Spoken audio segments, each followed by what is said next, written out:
So now I turn over the reins to our final panel, Out of the Box.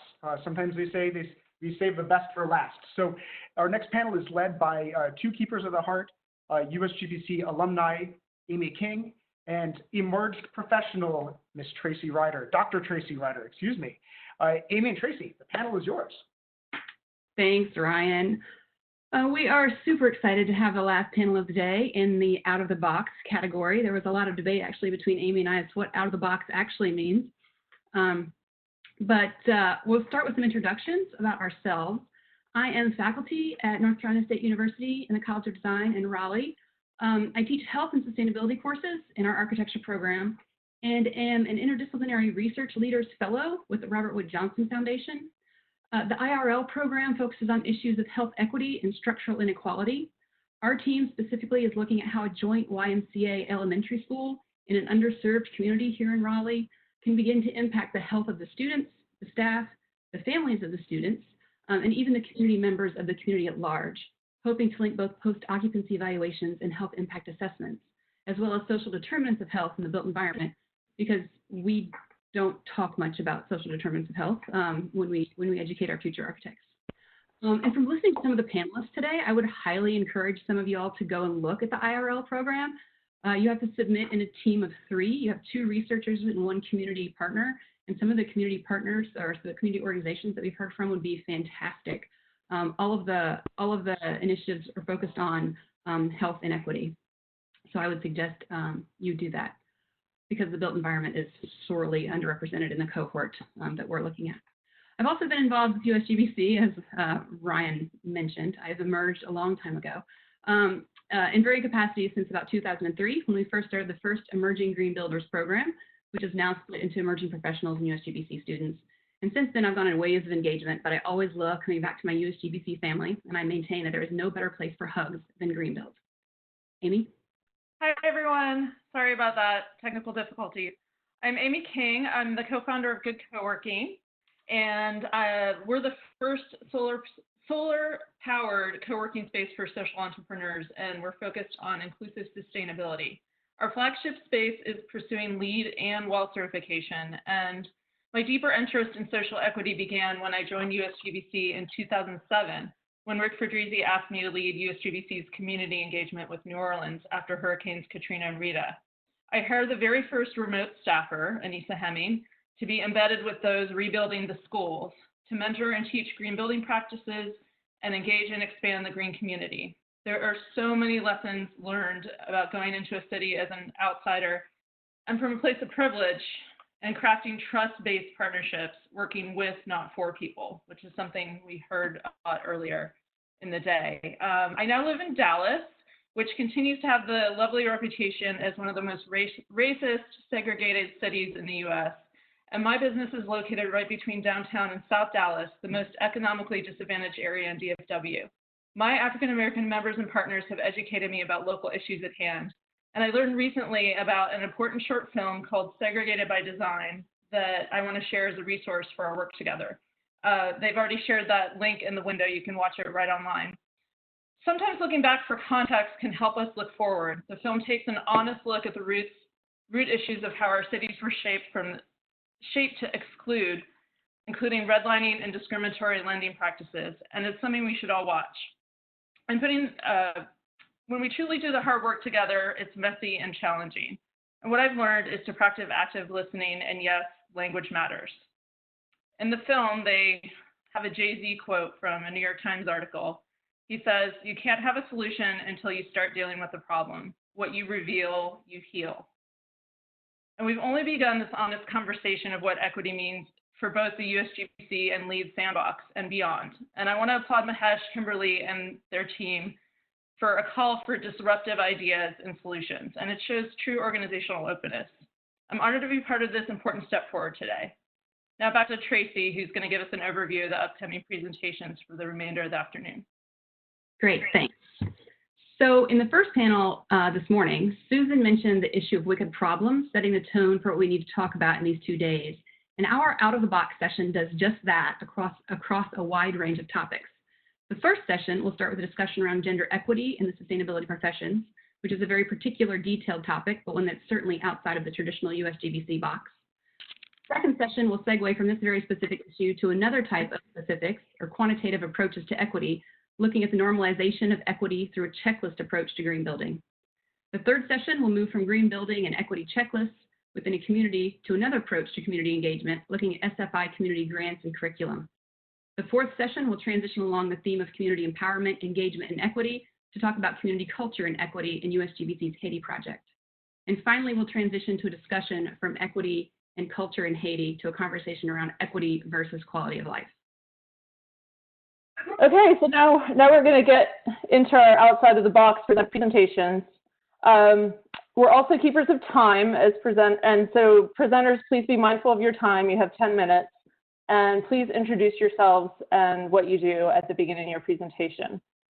So first up, we have Sara Neff from Kilroy Realty Corporation, and she's going to talk about navigating high-performance technology and gender equity in building engineering. Take it away, Sara. Thank you so much. So I think I know how to do this, and I can figure out how to advance the slides. So we'll just get right into it. I'm going to introduce myself. My name is Sara Neff, Senior Vice President of Sustainability at Kilroy Realty Corporation. Been involved in USGBC for many years. Just most recently rolled off the USGBC Advisory Council. I'm local leader here in sunny Los Angeles, where I'm on the board of directors here in Los Angeles. But I'm super excited to introduce Jessica Rebik. So Jessica, do you want to introduce yourself? Hi, everybody. I usually go by Jess. So I'm Jessica Rebik. I'm one of the stationary engineers here in San Francisco, located at 303 2nd Street.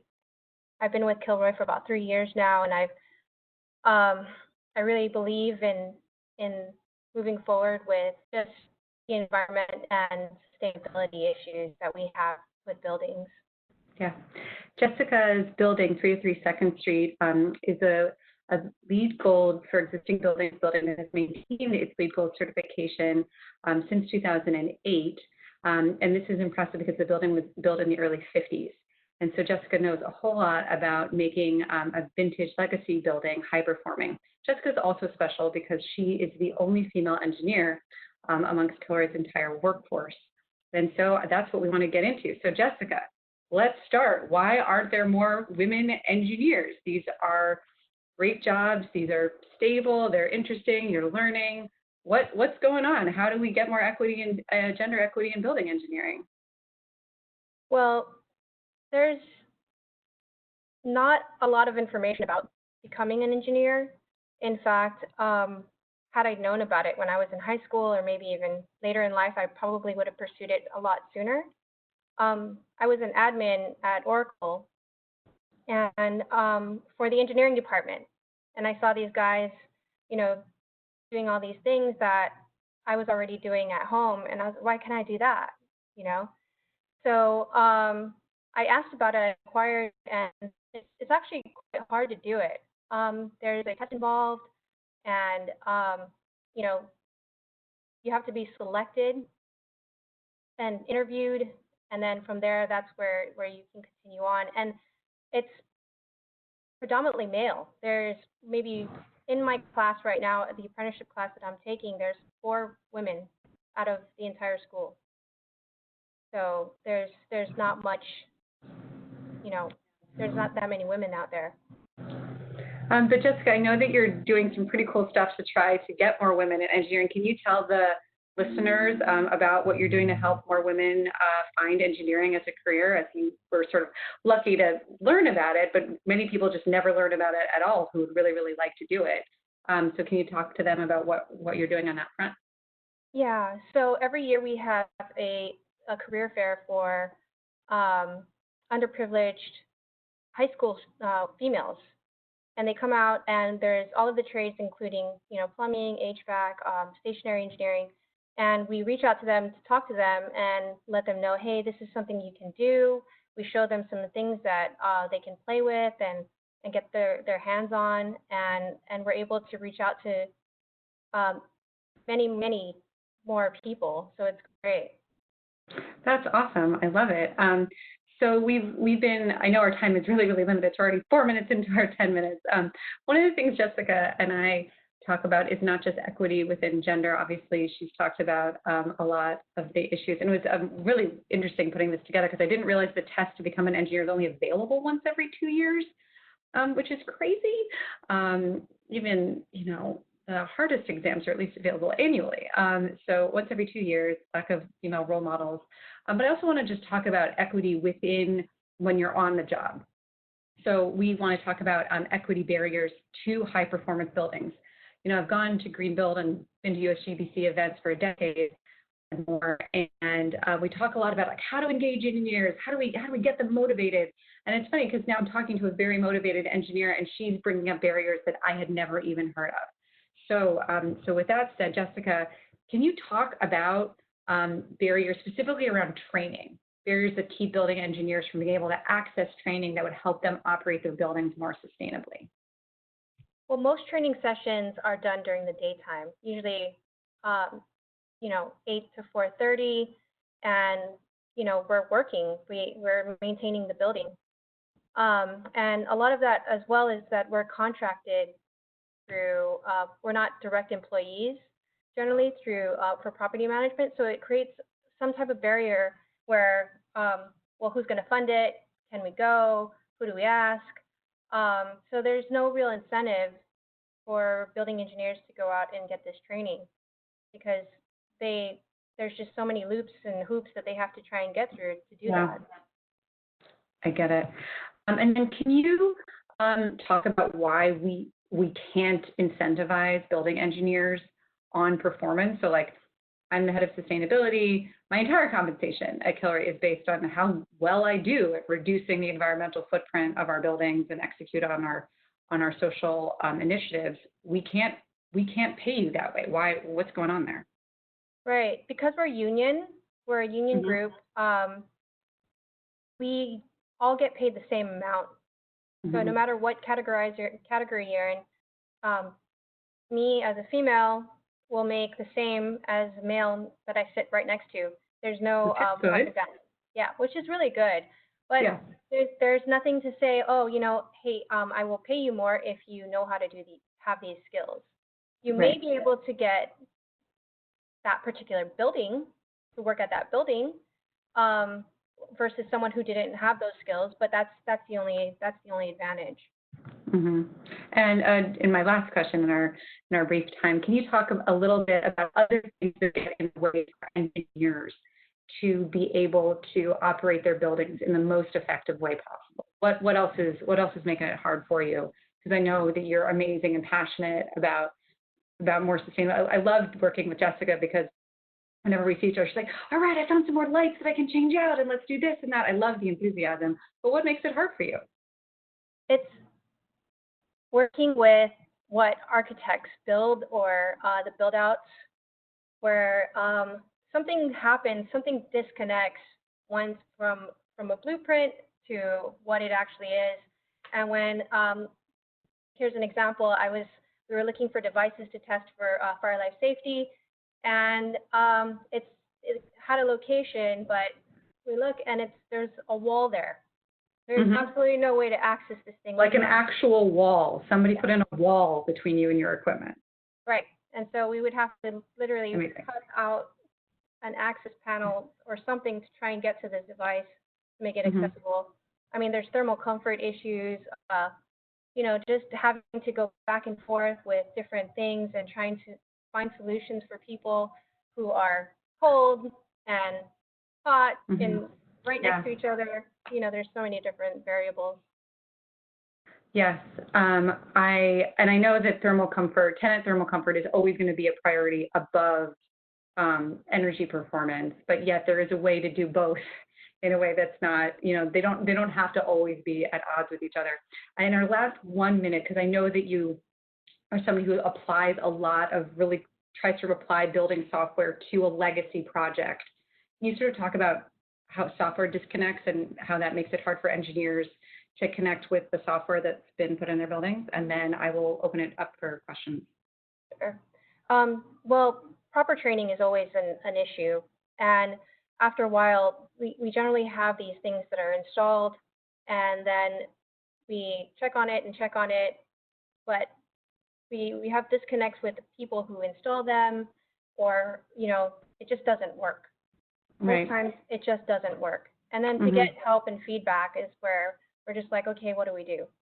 Right. And then it gets turned off, or if there's a way to manual override, and then we never go back. That's right. Seen it happen. All right. So that was like the fastest 10 minutes of my life. And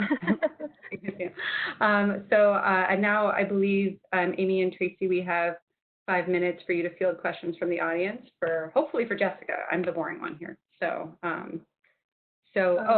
I see one, which is, Jessica, building engineers are forced to resolve complaints and put out fires. They rarely get the opportunity to be proactive. How do you think we would shift that? How would a building help you be proactive? I guess it would be more support. Yeah. It would have to be support from building management, and resources. So if we have proper resources, anytime you have the proper tools to do anything, you can be efficient at it. So. Yeah. And I had this experience as well, where we had a building where when the new chief came in, he saw there was a lot of simultaneous heating and cooling, and he said, I'm going to drop energy use a lot. We're going to make the tenants mad. They will be comfortable, but I need your support. And he got that. But that's pretty rare, that a building is like, all right, I'm going to deal with a whole lot of tenant complaints for a month while you work this out. And I think that kind of proactive communication is important, because I think there is an issue where the engineer kind of has to just receive what they're told to do, and they're not really allowed to be proactive. Okay, Sara, thanks for jumping in with that question. Sure. Again, was having technical issues, but I just want to say there was a comment about in the chat that said building operations is where we actually make all the impact. It's huge, and I think that you just really enlightened us with that today. It's so meaty. Hopefully we'll have more time for questions at the end from the audience, but I want to keep us on track. So we're going to go ahead and go to presenter number 2, which is... Thank you. Yeah, thank you, Sara and Jessica. Thank you so much. Okay, next out of the box. Equity by Design. We actually have a 3-fer here. We have Sara Talkington, Amanda Jasso, and Mark Rebik from Austin Energy Green Building. Take it away, folks. Hi, everybody. Sara Talkington with Austin Energy Green Building here. This is Equitable by Design. It's a collaboration from the City of Austin. Collaboratively, it's the Equity Office and Austin Energy Green Building. We're hosted at the Municipal Electric Utility. Next slide. So Amanda Jasso is here from the Equity Office. Mark Ledger, Sara Talkington, we're here from Austin Energy Green Building. We're wonky engineers and deeply embedded in the green building world, and Amanda is a support from the City of Austin to basically help our programs more proactively and effectively work for social equity in the community. Next slide. So the Equitable by Design pitch is based on the cyclical framework that is employed by the Equity Office here at the City of Austin. It's based on industry standards and best practices for creating cultures of equity within communities. So it's an iterative design process, and one that we should be very familiar with, as many people here today have mentioned it, and it's what we do in our work every day. Their approach includes 3 distinct imperatives, the first one being normalize, the second one being organize, and the third being operationalize. And we'll each be presenting on one of those 3 imperatives. So handing it over now to Amanda to talk about normalization. Hi, everyone. This is Amanda Jasso here. So the City of Austin's Equity Office leads with race in the work that we do. And what we mean by that is that we recognize and acknowledge that race is a primary determinant of a person's quality of life across all indicators, including things like access to quality health care, education, employment, housing, you name it. So our ultimate vision in our office is to achieve racial equity, meaning that our dream is really to live in a world where one can't statistically predict our quality of life based on race. So we view normalizing, organizing, and operationalizing as part of our continuous process of improvement, where each piece works in tandem with the other to inform the success of our project. Normalizing really requires us to curate a shared analysis and conditions while we operate with urgency, priority, and accountability. We recognize that talking about race and racism can be uncomfortable for some folks, and we get plenty of pushback on that. But we also know that this is where the growing edge occurs and how transformational change happens. It also means knowing the difference between equity and equality. Equality is simply giving everyone the same tools and resources, while equity is giving everyone what they need to be successful according to their circumstances. Equality aims to promote fairness, but we know it only really works if everyone starts from the same place and needs the same level of support, which we know just isn't the case. We also recognize that equity isn't interchangeable with diversity or inclusion. Diversity and inclusion are about representation, which is important, but it doesn't necessarily get us to equity if there isn't a critical analysis and awareness of how we might be perpetuating bad outcomes for people of color. Next slide, please. In normalizing conversations on racial equity, it's really important to understand and know the history of the industry and your city, especially when we consider the folks most directly impacted by our policies, practices, and procedures. In the building industry, for instance, we really need to center our residents most vulnerable to displacement, as well as our construction workers, who we know at this time are very high risk for contracting COVID-19 due to their work environment.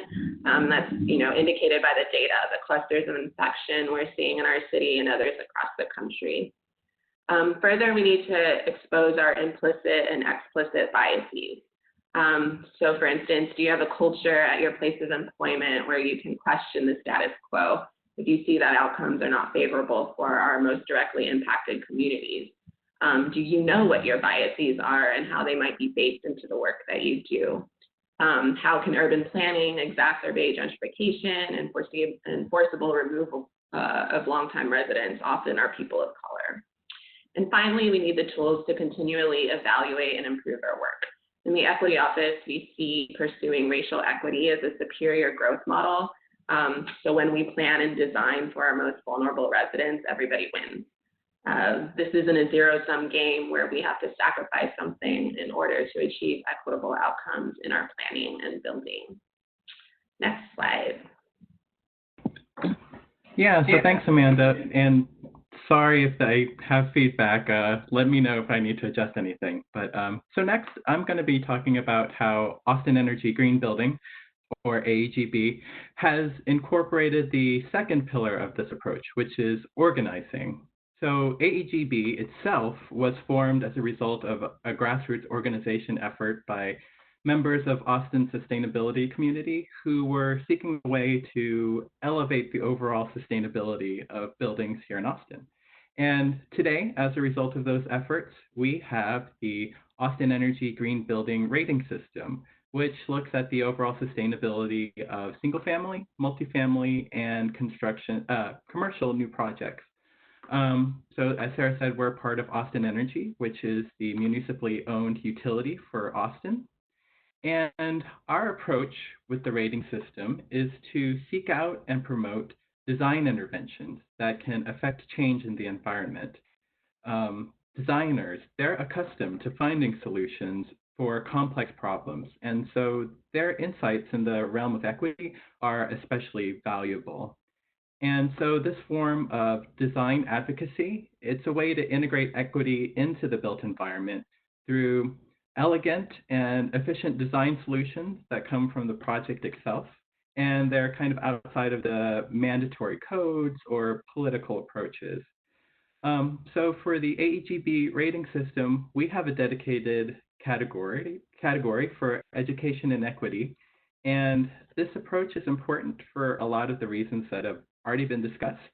The impacts of climate change are most acutely felt by those who are most harmed by inequity.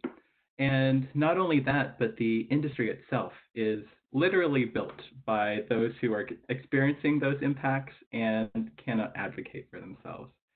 So in line with the Office of Equity's approach, we reach out to build relationships and to collaborate to find those design interventions that help to foster equity. One example that I want to highlight is around inclusive restrooms. This grew out of a partnership with the Stalls Initiative out of New York City, who are a group of architects and researchers who are seeking to promote gender and accessibility inclusive restrooms. So Austin Energy Green Building, we also have a major educational component to our mission. And so we participated with Austin Design Week to give a presentation about this approach and design considerations. And it was also a design shred so that the designers who were attending could think about how they would incorporate these approaches themselves. We also have a partnership with the Workers' Defense Project and their Better Builder program. Through the Better Builder program, monitors are located on site to monitor working conditions, do safety training, and ensure living wages. So we offer credit for project teams that participate. And also as part of our outreach efforts, we screened their documentary, Building the American Dream, which featured the Workers' Defense Project and how they support construction worker rights. And my last example is around affordable housing and our partnership with Foundation Communities, which is a developer that builds affordable housing here in Austin. And not only do we recognize their effort to include affordable housing, but they're building with energy efficiency to keep those bills low and using less toxic materials to protect occupant health. Okay, thank you so much. Very meaty presentation. And I have to say, as someone in Dallas, Texas, I'm incredibly jealous of some of your initiatives in Austin. We're running a little late, but I'm just going to throw out one question to you all. You're using a lot of words found in social determinants of health. Is the conversation strictly about race, or are there other factors that you're trying to address? Like racial equity often correlates with highly with zip codes. Are you taking any of that into account? And whoever wants to answer. Sure.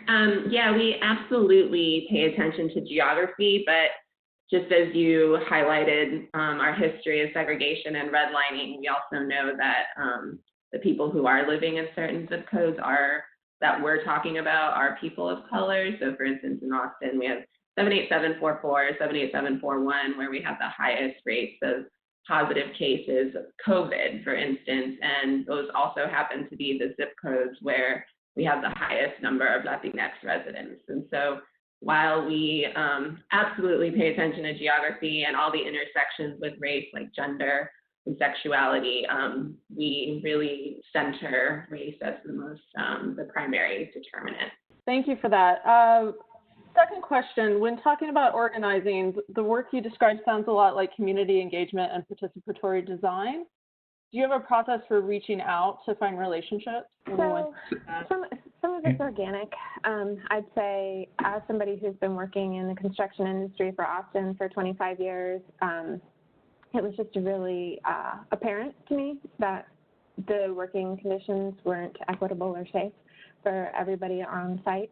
So in that instance, I sought out local community organizers who were doing the work, the most meaningful work, so that we could basically utilize their expertise. So we're a small team. Our commercial team is only 6 or 7 people, depending on hiring and all of that. But we have very much relied on the outside expertise that our community partners provide in order to leverage their work and bring it to the larger audience. So it's really a matter of not duplicating efforts and being as efficient as possible to do the work and recognizing that equity is a core component. That's fantastic, Sarah. I think we can apply that to anything that anyone's doing in any of the initiatives that have been presented thus far, and afterwards.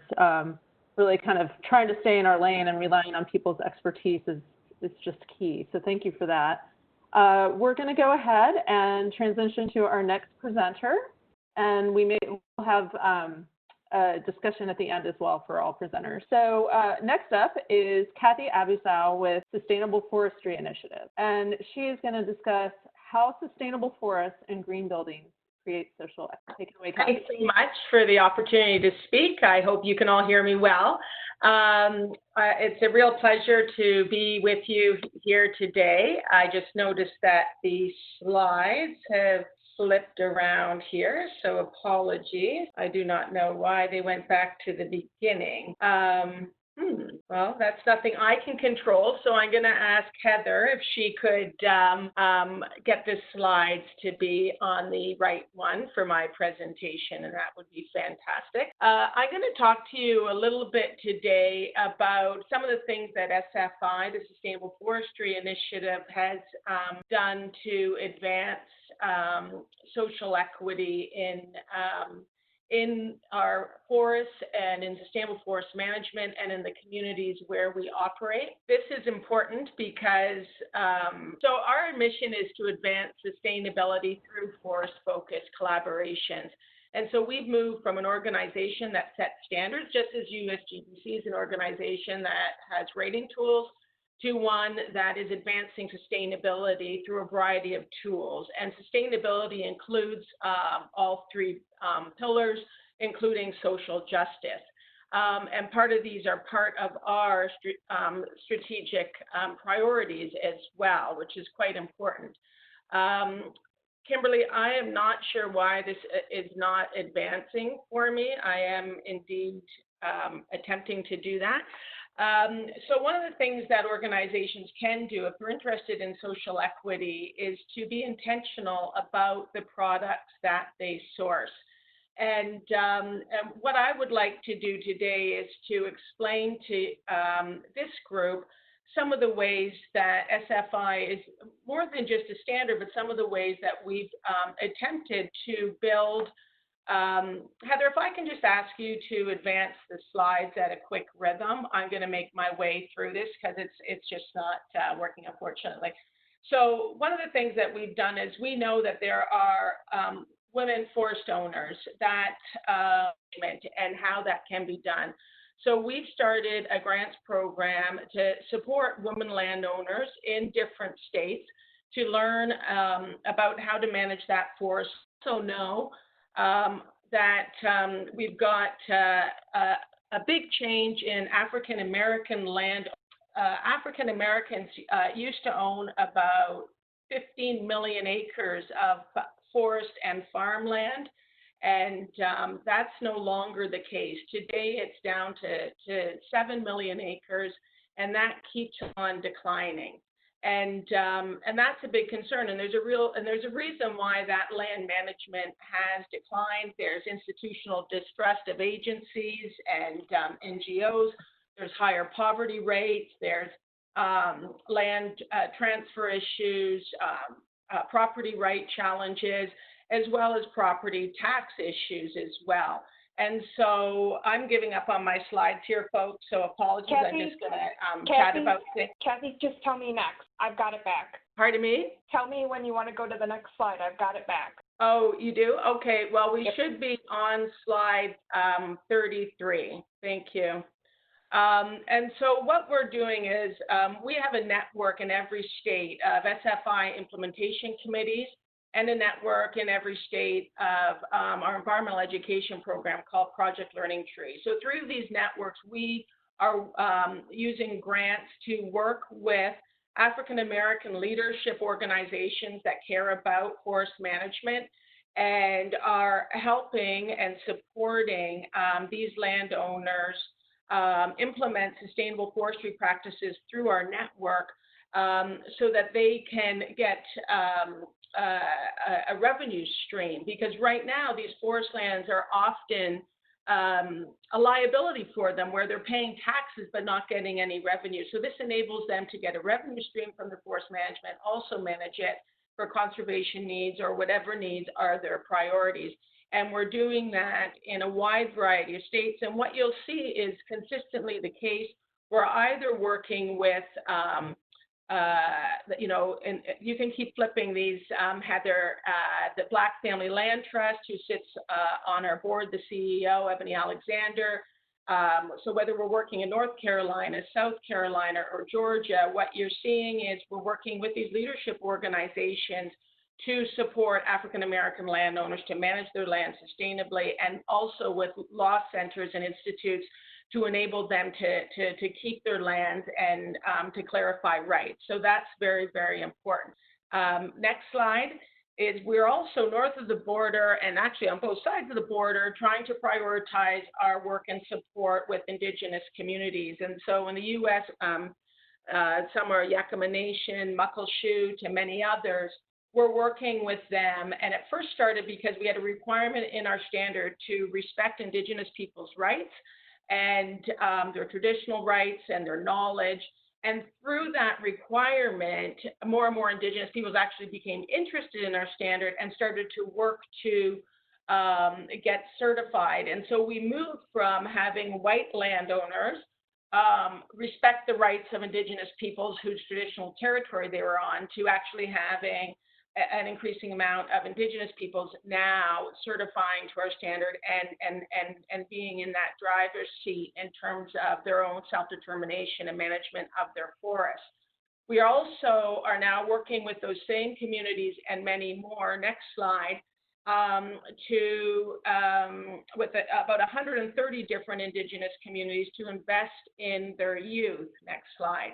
And in so doing, we've done a partnership north of the border in Canada that we would love to bring to the United States, which is looking at at-risk Indigenous youth in rural communities and age 15 to 30, and promoting and doing training camps for them. And these training camps might be 6 weeks long. Obviously, in COVID times, we're working with different in-community camps to make this happen. And they're learning a wide variety of skills in the forest and conservation sector, and getting basic skills as well, like driver's license or WMIS training or just technical expertise. And who's helping to pay for these camps are SFI certified organizations, as one of their ways to collaborate and build social equity in the areas where they operate. And so we got started in this program in 2017, and just in a few short years, we've now established 14 camps. And it might seem like that's not a lot, but it's actually a huge amount of work to get these camps together. And we're seeing these youth be employed now, which is wonderful, and pursue careers in this space. Next slide. But we've also tried to work with to achieve gender balance in employment opportunities. So what we're doing as well is providing youth with all youth and achieving gender balance, Indigenous, New Canadians, and others with career opportunities. So there are about 16-week placements. They can be for, again, high school students or early if they're in college or university. Oftentimes they're not because they're at risk. But we're giving these different in-work experiences using our network so that they can get a taste of the types of jobs that are available. And I can see something very similar happening in the green building space, where you can look at providing these sorts of job experiences and then providing opportunities and scholarships and sponsorships and different things to help folks pursue these diverse careers. Next slide, please. And then since we started to place these youth in these green jobs, we've decided we need to allow them to see role models. So we're doing these different guides to green jobs where we're bringing forward the voices of different Indigenous professionals in this space of forest and conservation. And so that if you're an Indigenous youth, you can see people all along the supply chain and in conservation jobs and in leadership and parts jobs, and to know that you can be there, get there too. And it shows the career pathway and the winding road that the career pathway has taken for these different youth, which is very cool. Next slide. And to further that, we started a mentorship program where we're matching different interests of youth and at-risk youth with people in our supply chain, again, to help them pursue life goals, build a network, basic interview skills. So again, these small steps are sometimes what's needed to make big change and big ideas in people's lives and to inspire them to know that they can do this. So this mentorship program is fantastic. you can skip over the next slides. It's just to note that some of these projects, when you source SFI, are actually, you're helping to sustain these social justice projects, because we take our operating revenue that we receive from people that use our standards and reinvest it into these programs. And all of these programs could be built further, obviously, with a diversified revenue stream. And there's this one final opportunity that I want to leave with you to think about. Project Learning Tree, one of our, go back one slide, is an environmental education program of SFI. And we started to partner with the Center for Green Schools. PLT has about 3,000 different green schools right now that are out there, and there's different investigations to make a green school, and they've several of them have been recognized by the U.S. Department of Education as a green ribbon school. But what if there was a partnership to expand these green schools and do these investigations for a healthier school environment in underserved communities? What if there were mentorship programs and career training programs in these green schools to let them know about the different careers in green building and in social justice as well? You know, what if we could make a difference in the lives of more students in how they went to school and what they learned? And so lots of the content that we have is to help people learn how to think, not what to think, and use the critical analysis skills to understand that we do have one planet. That's the final, next slide, please. And that we can really, working together is critical to ensuring the sustainability of our planet. And that's what we're trying to do in our Green Schools program and in our Project Learning Tree program as well. And we think that if there are USGBC members or developers that are wondering what they can do to help perhaps fulfill some of the social justice pilot credits, we've got ideas for you to collaborate to help grow and make a difference. So thank you. Great. Thank you, Kathy. That is all really exciting. And I was super excited to see one of your slides with us here in North Carolina. But yeah. So you mentioned a number of skills that are developed in these communities. What metrics are you actually tracking or measuring about the long-term value of the African-American owned land to help you with advocacy and education? Well, some of the metrics that we're working with the Black Family Land Trust is indeed the number of acres that are going into sustainable management as well. And because that's important, and just the number of acres that stay in African-American ownership, because that's a serious decline, quite frankly. And again, I want to be clear that we are not the leaders. We are participating in this space with African American land trusts, who are the leaders that determine the metrics that they want to judge. Where our capacity comes in is we use our network to help provide volunteer services, training on sustainable forest management, learning how to get into the market, make a revenue stream, and those sorts of things. Thank you so much, Kathy. Now to Limoges. He's an executive from the USGBC, and he's going to give us insights into the lessons learned bringing lead to a developing country after a calamitous disaster. Over to you, Roger, on Project Haiti. President at USGBC, where I focus on executive and strategic communications. And I was fortunate enough to be the staff lead on the project that I'm here to present on today, Project Haiti. So one of the many things that the Living Standard campaign has taught us is that while it's not always possible for one person to do 1 million good acts, it is possible for 1 million people to do just one. And that collectively, those 1 million people will make a tremendous difference. And when I think about that in terms of equity, my heart turns to Project Haiti. Project Haiti was about many things. It was about rebuilding an orphanage in Port-au-Prince after the 2010 earthquake. It was about USGBC making a commitment to help Haiti build back better by putting sustainability, health and wellness, equity and resilience at the forefront of a recovery plan. It was about empowering our Haitian project partner, Fondation Enfant Jésus, or FEJ, to be able to scale and do more good work using less precious resources.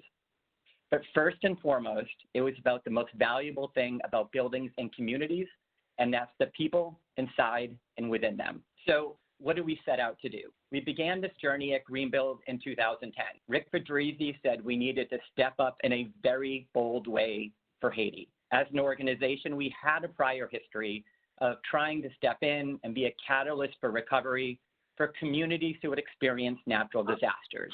We were in New Orleans after Hurricanes Katrina and Rita. We were the conveners that led to the New Orleans Principles document, and we were there to guide Greensburg, Kansas, after a tornado flattened 1,300 homes. But with Project Haiti, it was uncharted waters, not only as an organization that had never built a physical structure before, but more broadly, we did not know Haiti. When we started the project, we did not know the culture, and we did not have any in-country relationships that were built on trust that we could rely on. All we had in the very beginning was an organization that was deeply committed to advancing equity in Haiti and the best way we knew how. We were determined from the very outset that we were going to build the project to LEED Platinum. And we were determined to do Platinum because as the creators of the rating system, we thought that aspiring to anything less would send a message that Haiti and this project didn't deserve our highest and best effort. One of the most important things we did for this project right from the start was to turn to the expertise of our members. USGBC specializes in the framework of sustainable design and construction, but our members are the experts at executing those projects, not us. We needed partners who understood all aspects of building design and construction, and partners who shared our vision and passion for this project. We always say that partnership is the new leadership, and this is certainly true for advancing equity. We also had to be open to the cultural differences that could and did shift the trajectory of the project. And this came down to us doing more listening than talking. And that proved to be challenging because in many ways, by the time we truly arrived at the listening and learning stage and truly got to understanding our partners' needs, we had already largely written the prescription which we thought they needed. And that was because we thought we knew what equity should look like for them, and we thought we knew the best way for them to get there. But the reality was, it was impossible for those of us who live in the United States to even comprehend the Haitian experience, because most of us did not know the difference between poverty in a country with government safety nets and poverty in a country that has none. When we first arrived in Haiti, Haitians were afraid to be inside of their homes. Buildings were directly related to the death of friends and family, and that really hit all of us hard. And this isn't to say we didn't do our research, but there is a big difference between learning from afar and learning by actual cultural immersion. So all of us could read 100 times that we were building a project in the poorest country in the Western Hemisphere, but it didn't mean anything until we experienced it for ourselves. So we had to pull back and be willing to challenge all of our initial assumptions. And this realization proved to be one of the most valuable things we could learn as a team and help the project and USGBC progress toward truly meaningful work.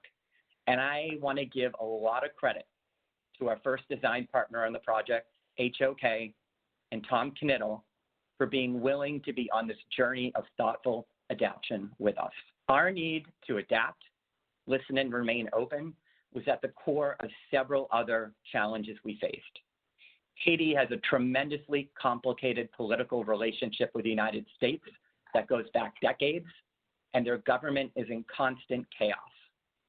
We did not look like the community we wanted to help. We all came from a place of privilege, and we had to convince people that we were being genuine because they had heard from a lot of people like us before, and those people never followed through on their commitments. Haiti is a place where a lot of relief organizations go to that have an agenda that is directly tied to their charitable work.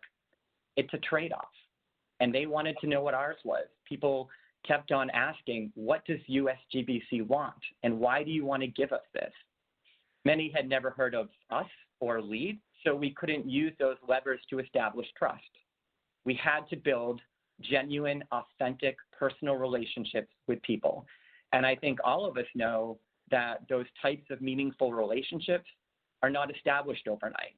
And a lot of times during projects like these, you don't have months and years to establish trust until you have to start making decisions that can sometimes erode that.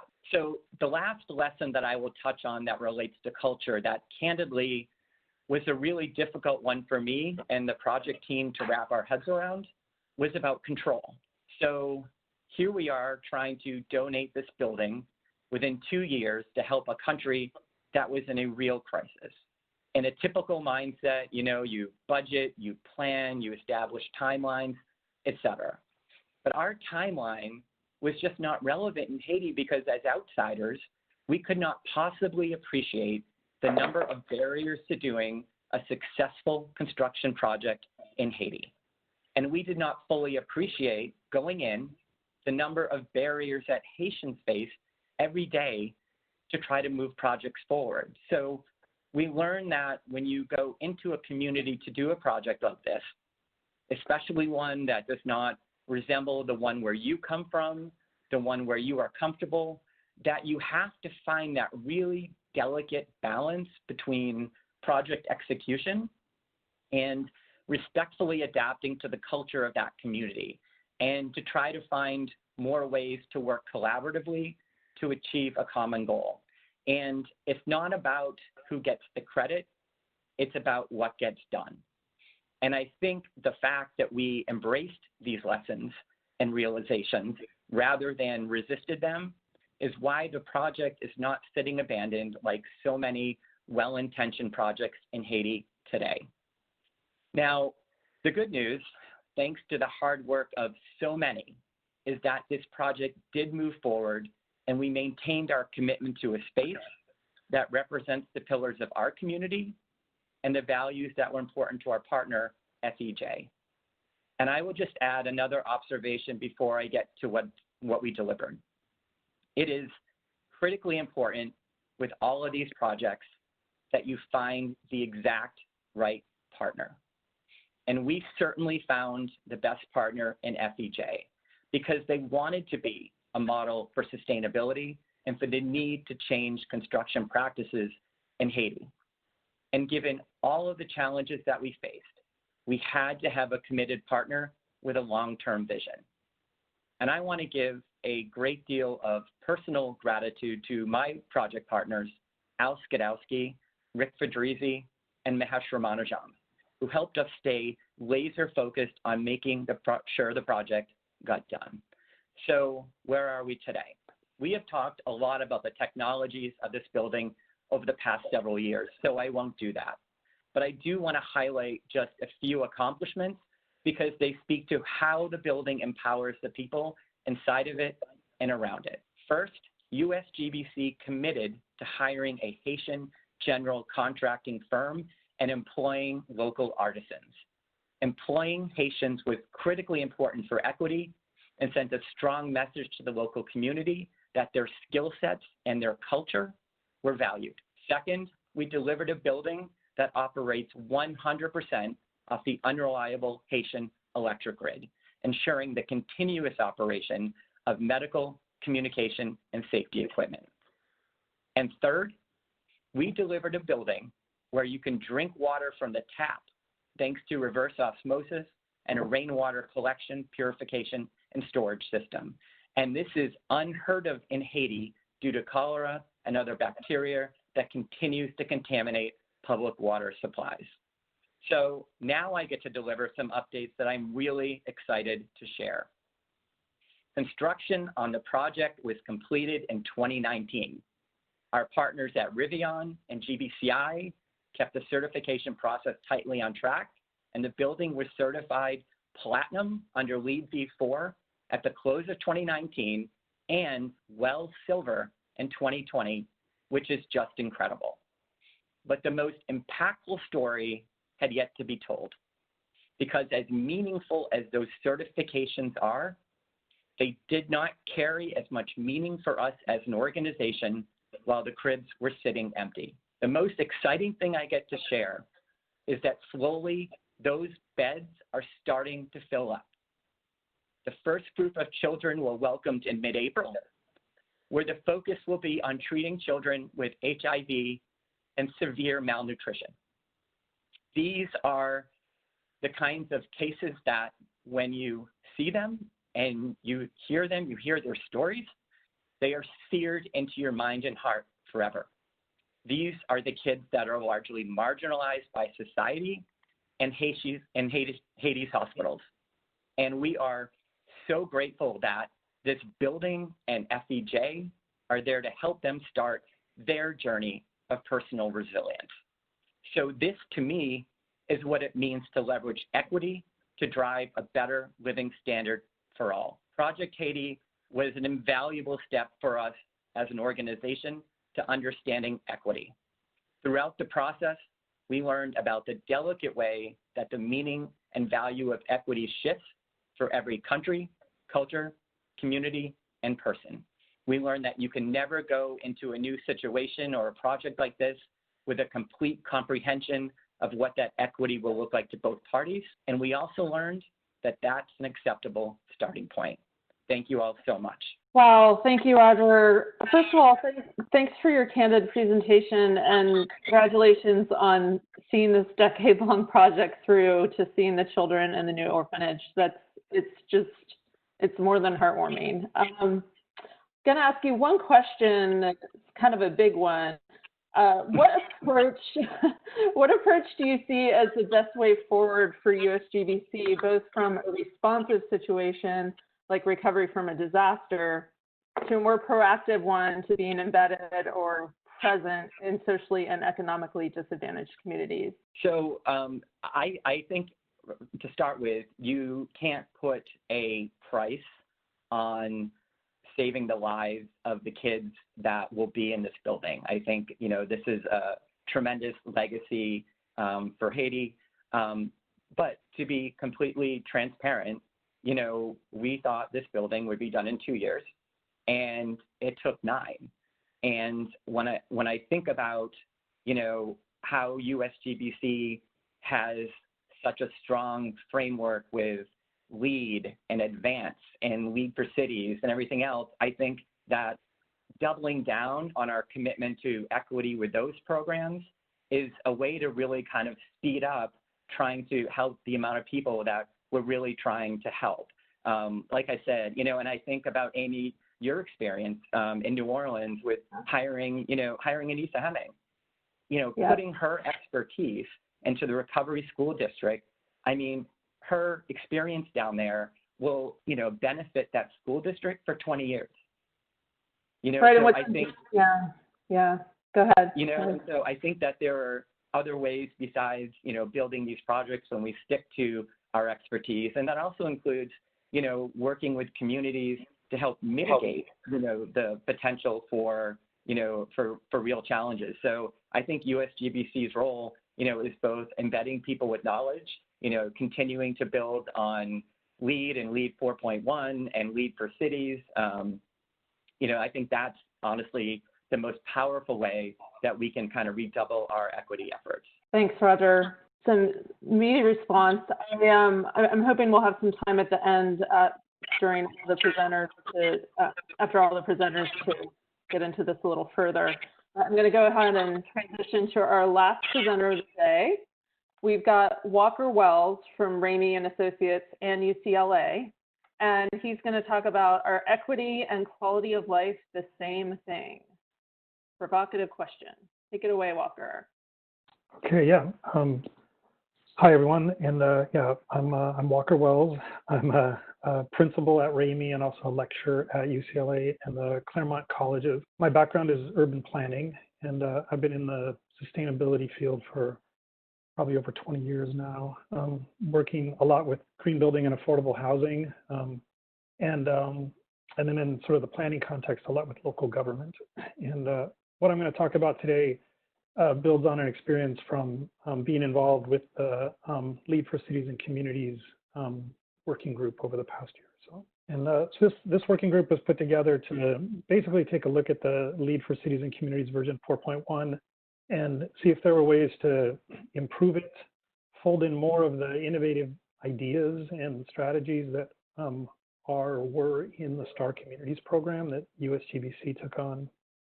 See if anything's missing, current practice has moved, and then look, at ways to update the sort of prerequisites, credits, metrics, indicators.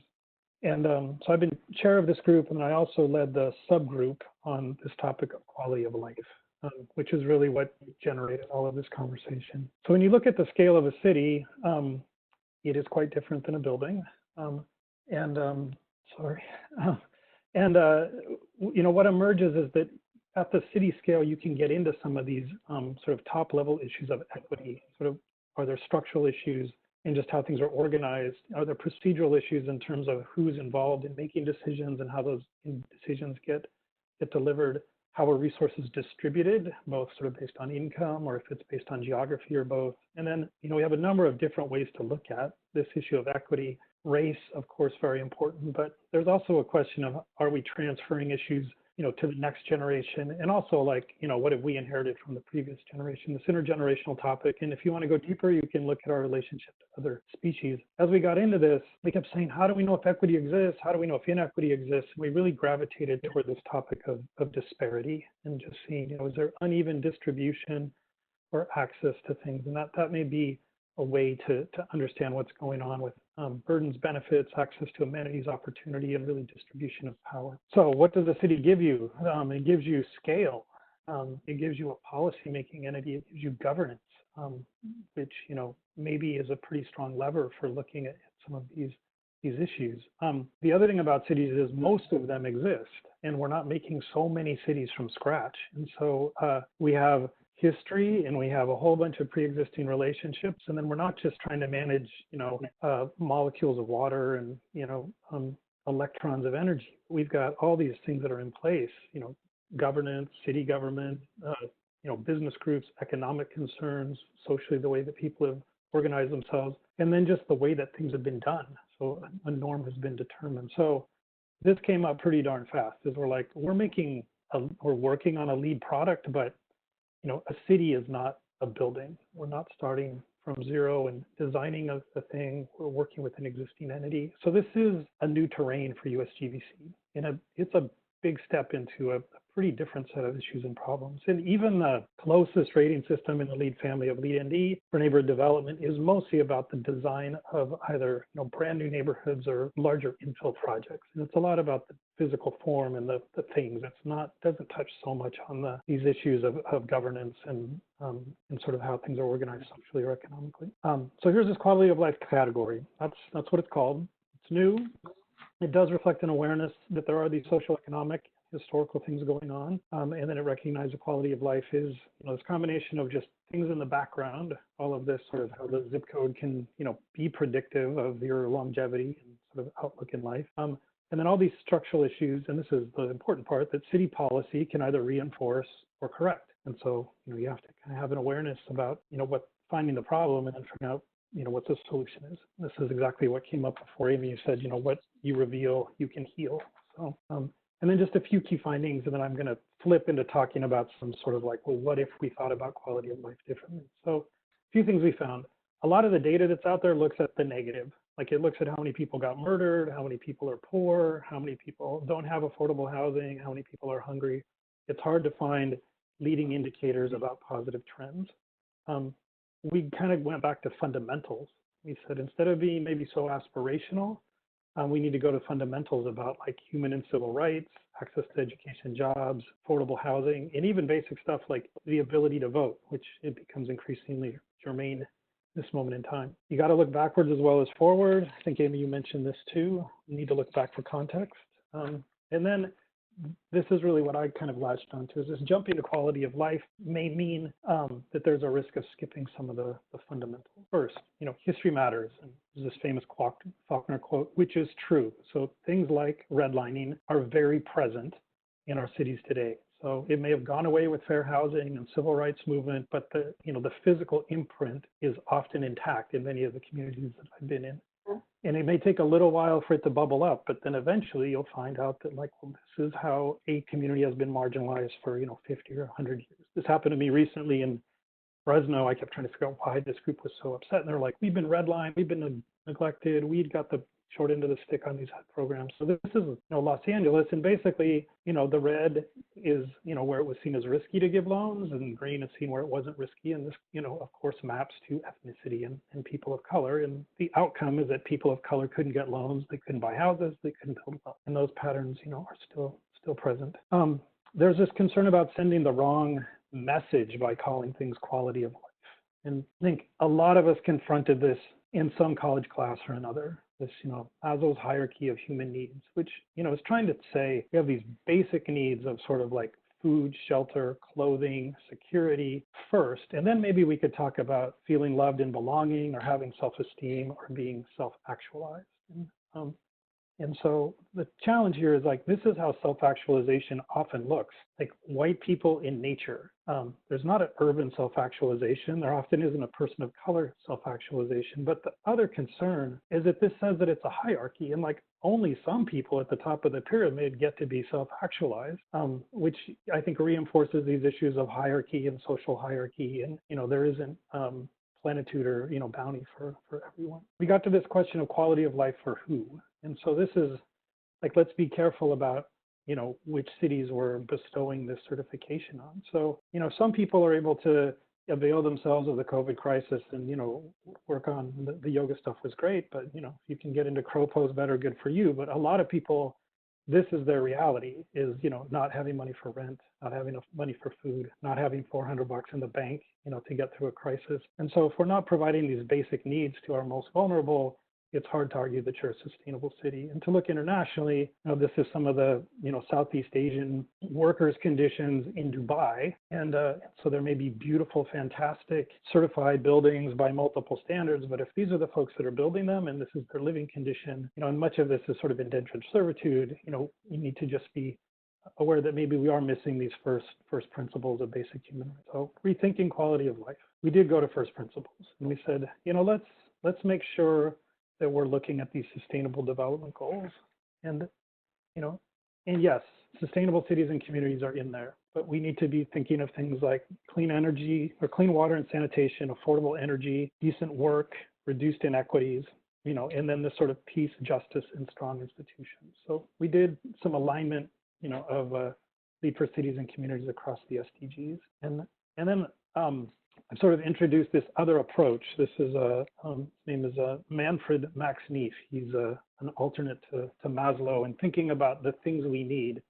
And you can see them, and just at the top you see, protection, and a little over there in the purple one, you see substance. So there's some of these fundamental needs, but his argument is concurrently, we need affection, we need to be creative, we need to have a sense of identity, we need to have freedom. So he's saying, the person is in the center, and we need to be sort of enveloped by all of these things all at the same time. So you don't need to be a person of affluence and privilege to be self-actualized or to be loved or to feel creative. That should be everybody's right. And so this is a more sort of inclusive, multidimensional approach.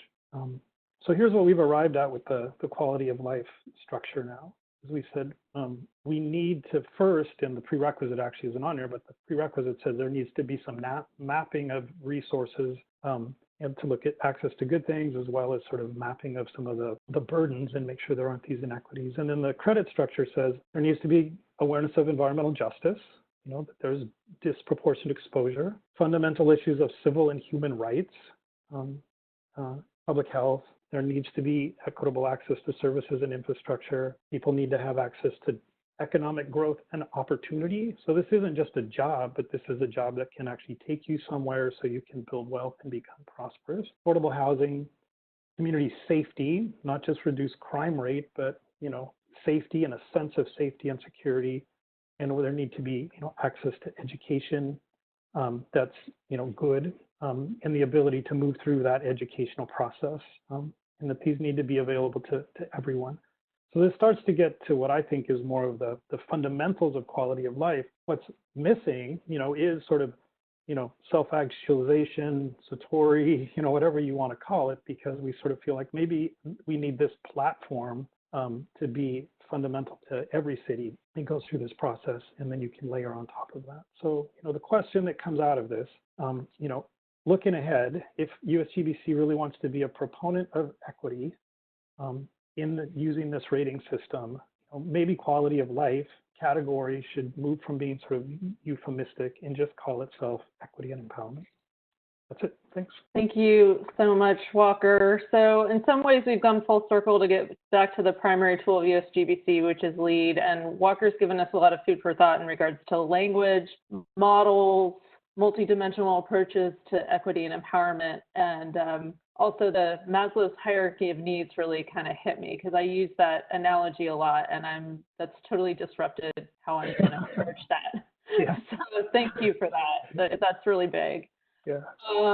So, what would it look like? Walker, what would an disruptive outcome be for USGBC and this LEAD for Cities and Communities rating system? I know you kind of hinted at it throughout, but if you just had one thing on your wish list, what would it be? Yeah, I think it would revolve around governance.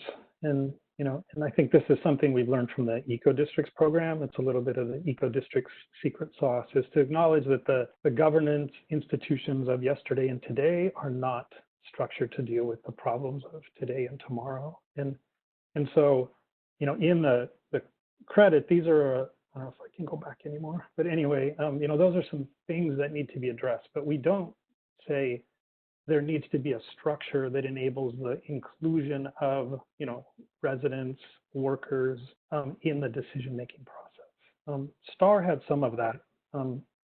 STAR also talked about, at least setting a goal of the sort of gender and ethical diversity of these boards and commissions to be reflective of the gender and ethnic diversity of the community. But I think it would be interesting to say, a big part of quality of life is probably, agency and ability to influence your future.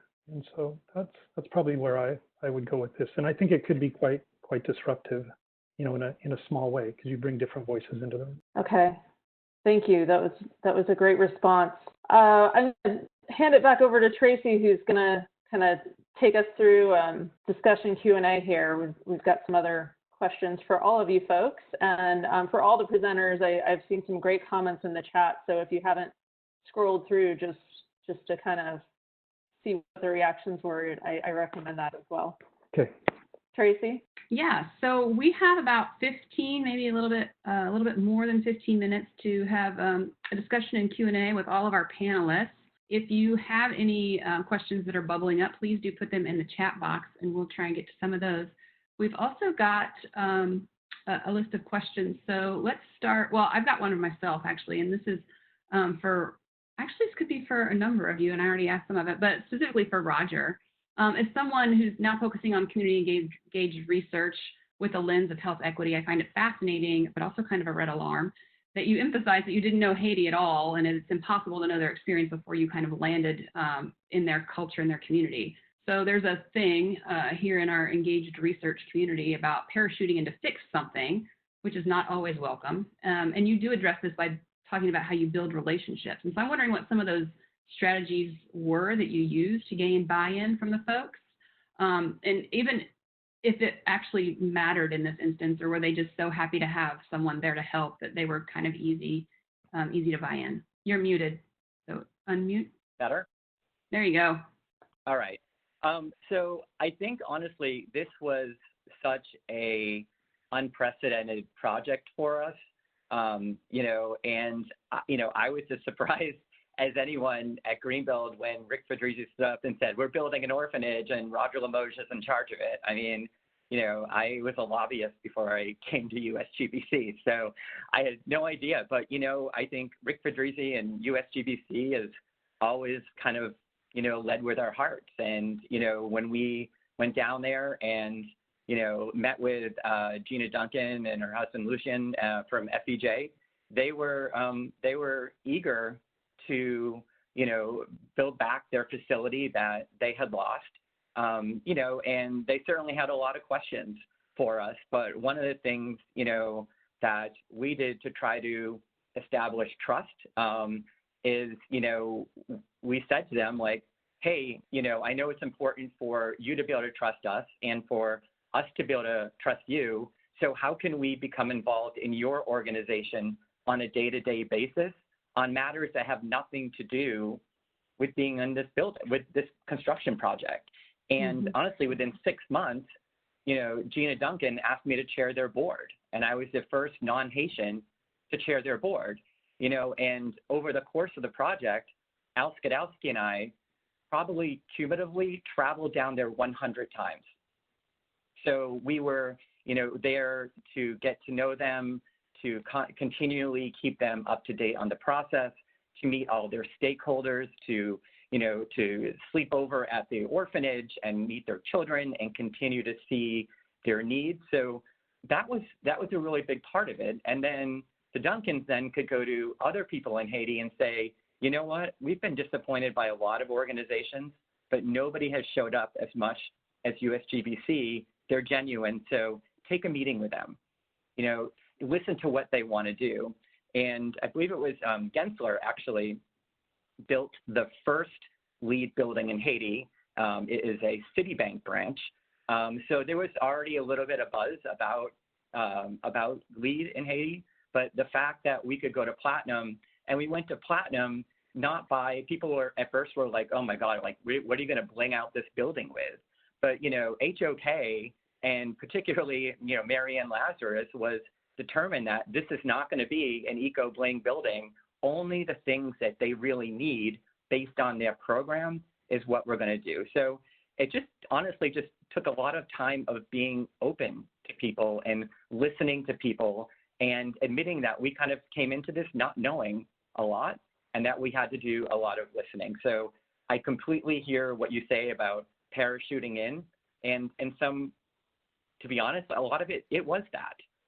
But in the end, I think over the 9 years of the project, the fact that it even took that long and we built all of these relationships was a really good thing.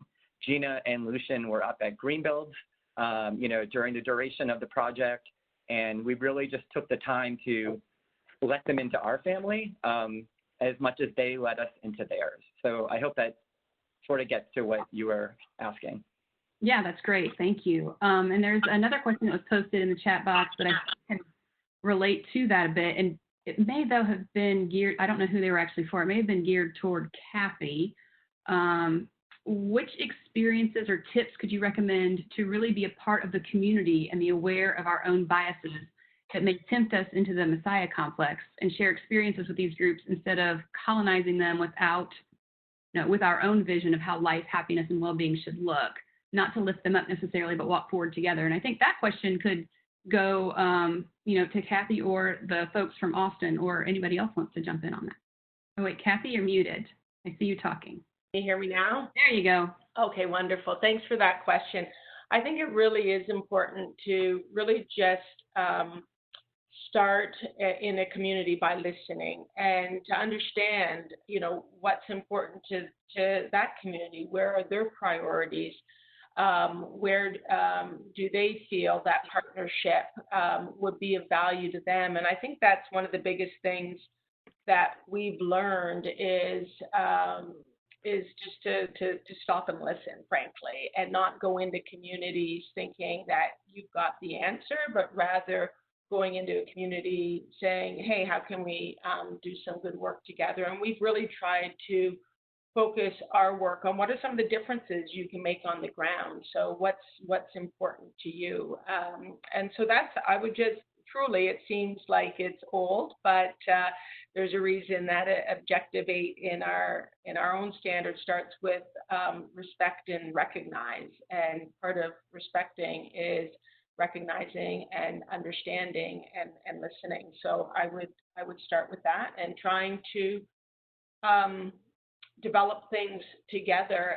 And these are all some, such basics, not going in with a program or a plan and saying, this is what we want to do with you. So yes, respect, listen, collaborate, I think are all really important. Great, thanks. Does anybody, Sarah, do you want to chime in? Yeah, Sarah and Austin. I'll speak a little bit about some of the bias that I've uncovered in myself, because I think it might be one that's common in the environmental world.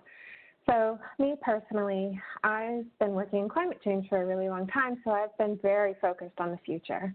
And I've been really thinking of nature as a great normalizer.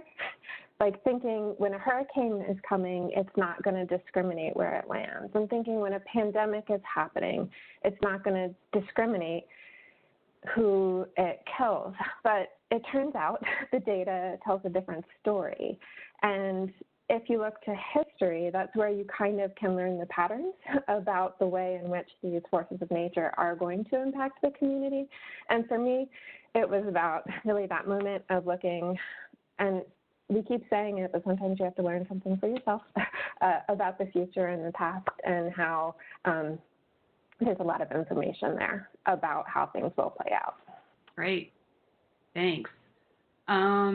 Another question that was posted, and I think this would be for the ladies at the beginning. Since we know the field is overwhelmingly male, presuming engineers, what kind of personal and centering work have you done for yourself?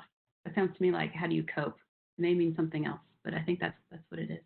Jessica? Did we lose Jessica? I'm not seeing her on the list up top anymore. Okay, so we're going to skip that. I hope they'll be able to answer sometime. Let's go to, I'm trying to find some that weren't for Jessica or Sara. Okay. I can just respond to what Sara was saying. So, okay. I think, again, you're right. I mean, nature doesn't care. The pandemic is just a virus. It's doing what viruses do, and hurricanes end up, wherever all these different forces take them. I think what we're seeing is there's these underlying vulnerabilities that have been established and perpetuated that are leading to them this disproportionate impact. African Americans lived all over New Orleans over 500 years, and through various racist policies. I'm gonna forget when Katrina was. When was it? 2005. Time flies. In any event, at that moment in time, there were these conditions, with folks in lower Ninth Ward and in Mid-City and so on and so forth that, put them at risk. Of course, this flips into a conversation about climate change and climate change preparedness and adaptation. What the history thing does for me, too, is it quickly gets into this discussion about, not just sort of addressing present inequities, but acknowledging that like a lot of really bad things have happened in the past. So you start to say, well, maybe there's a disproportionate distribution of resources now to compensate for, the negative distribution of resources in the past. So it gets you into this sort of restitution kind of conversation, which is complicated, but I also feel it's essential. So again, equity and equality, as we learned, are not the same things. Great, good points. I think we have Sara back to speak to Jessica's point. We did. I saw her there. Heather, do you know where she went? Oh, there. Sara, you're muted. Well, maybe. Okay, can you hear me? Okay. Sorry, I don't know what's happening. I just couldn't get myself unmuted. Just quickly, Jessica wanted to say that she and she hopes people believe her on this subject. She has felt like the building engineers haven't treated her differently for being female. She also has a wide social network for support. But the message she wants to communicate is that it's not an unwelcoming, building engineering is not an unwelcoming field. She feels like the issues are women, learning about it and feeling like they would be okay when they got there, but she doesn't have these horror stories that one might expect. And then that's what I've heard back from the team as well. She can just be as equally valued as anybody, and that's what she has said. So it's sort of a positive thing in talking about equity. And I hope that other female engineers have the same experience. Thank you, Sara. So I want to throw another question at Walker. Everyone on this call is comfortable with the word equity, but I've experienced that it's a lightning rod and off-putting to many others. So do you have any suggestions on how to work with those who have a negative reaction to the word equity? Yeah, I saw that comment. I get this comment about sustainability all the time too. Like, can't we call it something else? I think, Amy, you said something, language matters. There's a difference between equity and equality. And I believe, hopefully I've made a bit of a case that there's a difference between quality of life and equity. So, I mean, my answer is going to be to like stick to the term, you know, and let people be off-put by it, but, you know, come at it willing to listen and open-hearted and explain why that's the term that, you know, is accurate for the undertaking. All the sort of obfuscation. And I mean, look, I'm sitting in LA, I'm in California, you know, people will say I'm in a privileged position in this debate, and I recognize that that's the case, but I think it is important to, you know, to use the correct language.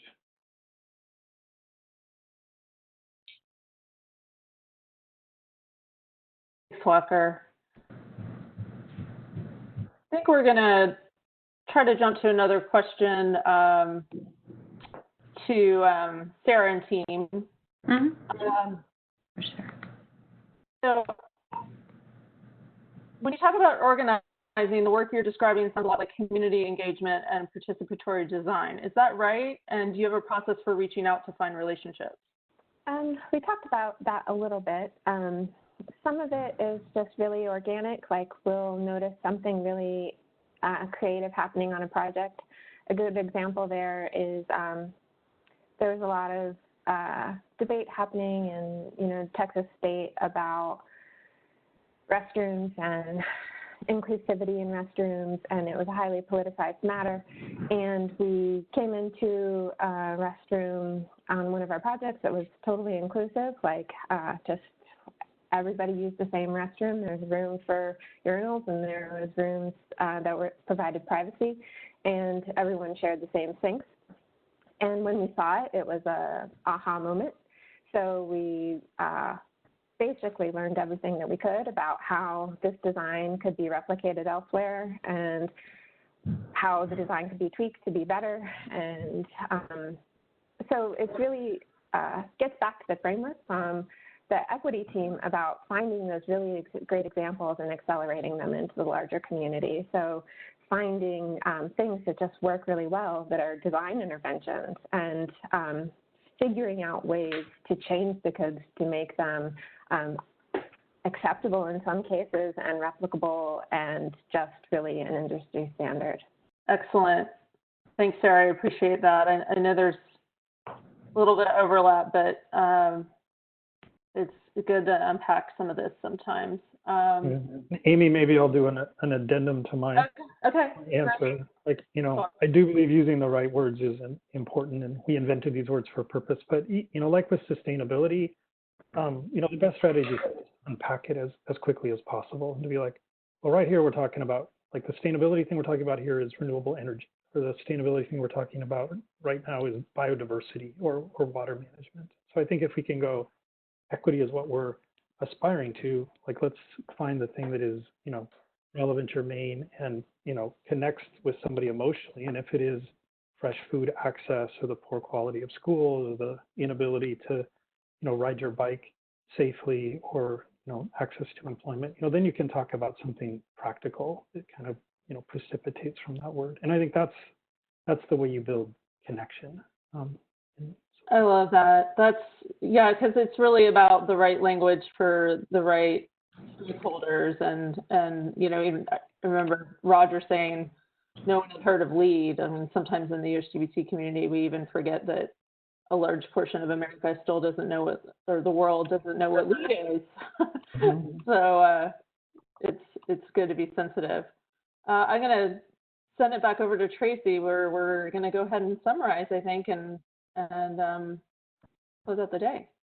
Yes, thanks. So there are still a number of questions, but we are going to wrap it up. As we've seen throughout the day, there are a wide array of issues that fall under this large umbrella of equity that we're trying to tackle. Our panels really started to gel around communities, be the communities forest owners, minorities in Austin, or women in engineering, and address topics like health disparities, social determinants of health, universal design in terms of various and sundry needs, and even into structural equity in real estate. As noted when we kicked off this thing this morning, USGBC is really looking for ideas on how to be disruptive, make notable, important, and meaningful change in the buildings that we build, the relationships that we make, and the communities that we craft. And this is what we are looking to identify is a notion of true transformation. Jay Sammet has a fitting quote, "All disruption starts with introspection." And that's what we're here at this summit to do, to listen and learn, to peel apart layers and the bits that can be shifted or even busted apart, both easily and maybe with a bit of discomfort, and go there. So thank you to our panelists for putting your moves out there for reflection, conversation, replication, and iteration. And to all the panelists that came before as well today. We're lucky to have you all as champions in our movement, and we look forward to revisiting these topics with the challengers tomorrow. I think that's it. Thanks, everyone. Thank you. Thank you. Thank you. We are so grateful to our out-of-the-box panelists for closing out day one of the Equity Summit. You know, in this last panel we heard, and Traci just did it, but I'm going to say it again, we heard about the barriers for females in building operations jobs, critical role for building performance that lacks female role models. Certainly a lot of discussion about building engineers to follow up on there. Austin Energy, your team introduced 3 imperatives for equitable design: normalizing equity, organizing a leadership team of partners, and operationalizing. Kathy shared how sustainability and equity can be bolstered through forest management, land management, community partnerships to reclaim historic lands. Roger gave a very candid story of lessons learned when developing in countries and communities where you're unknown, a foreigner, an outsider. And then closing it out with the big scale view, Walker challenged us to advance equity further through Lead for Cities. So we're thankful to all of our presenters and our keepers of the heart, Amy and Traci. So that's all of it for day one. These 17 presentations from the USGBC family help draw the landscape of how USGBC members, partners, and friends are addressing equity through their work. You've definitely challenged us through your presentation. However, it goes without saying that our panels, as awesome as our panels were, so were you, the participants. Thank you for sharing and staying engaged throughout the chat and the questions all day long. Everything is being recorded. I've seen that question come up a few times. Not just the presentations and the audio and the visual components of it, but the chat is being recorded and will be addressed and answered in follow-up to this summit. So keep it going through tomorrow. If we didn't get to your questions, we will address that in the follow-up. One quote from today that really stood out to me was from Ganesh Nayak's presentation, Equity and Design, Rethinking Disability.